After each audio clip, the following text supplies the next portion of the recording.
The theme of this year's annual meeting is Cultivating a Culture of Success.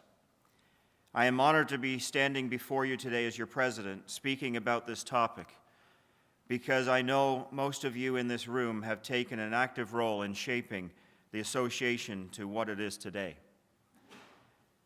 And we have been successful. Like all things in life, whether it be our personal life, work life, and in this case, our association, we need to step back at times and take an inventory of what is really important to us as members and how to remain relevant in the marketplace. We have to look at what works and what doesn't work, identify where we want to go, and what are the implications of getting there. There are always pros and cons in every decision that we make and/or the strategy we develop and execute. One example is that we need to think beyond Ontario and expand our thinking and perceptions to act nationally and globally. Thinking beyond our own province is often complex, and there are a host of factors to consider. What we as an association had to think about 10 years ago at the time of our last strategic plan, or even what we thought about a year ago, can become obsolete very quickly. Oftentimes, the choice is no longer ours as to how we change, but we do know that we have to move forward to meet the realities of today's marketplace. Now to see if this works. There we go. We have a new vision and mission statement to guide us through the next 5 years. Our vision statement is advancing the engineering and applied science technology profession in Ontario, Canada, and worldwide. Our mission statement is OACETT is Ontario's independent certifying body for engineering and applied science technicians and technologists. The association provides exceptional member certification benefits and services. In doing so, OACETT meets the needs of its members, creates a visible and globally recognized professional standard, and serves the public interest. Now, I know that's a mouthful, but as we went through the exercise of looking at our mission and our vision, we took a look at our vision was something that was the goal of where we wanted to go. Sometimes it's a reaching goal. In this case, I don't think it is. And then our mission was how we're going to get there. Too often we think about vision and mission statements. When we think about them, we have a tendency to brush them off and not really pay attention to them. I assure you that this will not happen here. We have all worked very hard in discussing what we want to be as an association and how we want to be perceived.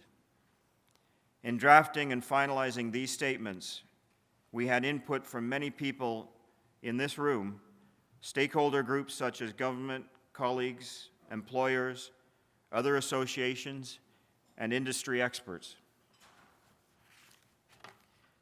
We had lots of discussions, debate, and should I even admit, heated debate at times, but in the end, we reached consensus.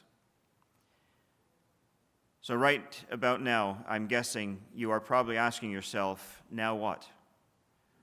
Or what does this mean for you and your association? We now have a new 5-year strategic plan. It was developed and executed based on our vision and mission statements. And I just wanted to add that the old plan we had for about 10 years, and many of the items that we had in our old plan had become just standard operating procedures for us.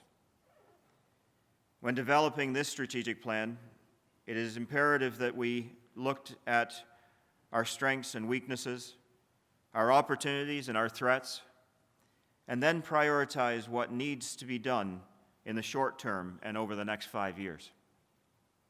In the end, it came down to what is it we do to advance the profession in which we work.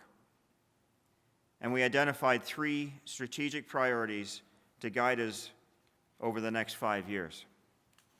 These are the 3 strategic priorities: unique value proposition, communication and outreach, and member opportunities, development, and professionalism.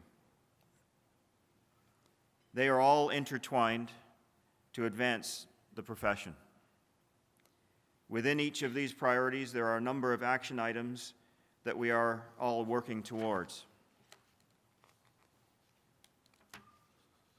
We know that to ensure success, we have to have everyone involved in the association to play a part. Within OACETT, our governance model ensures that we have solid representation from all areas of our association, whether this be at the local, regional, or corporate level. Your elected council members represent you with ultimate responsibility for stewardship, including policy development and operational performance of the association.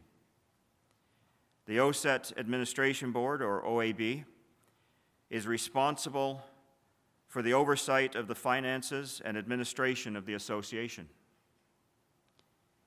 The Professional Affairs and Services Board represents the chapters and the 6 regions through your counselor, who sits on council and is responsible for the oversight of the activities of the Professional Affairs and Services Department. The Institute of Engineering Technology of Ontario also has representation from all 6 regions, and they are responsible for the oversight of the activities of the Admissions Department. Each one of these groups has been assigned, and they are accountable for oversight and the delivery on a variety of programs to make our 3 priorities a reality.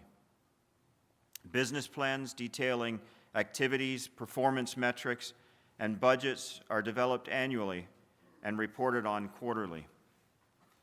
I want to assure you that this has been a collaborative, inclusive exercise with all areas of the association having input. I've said this many times before.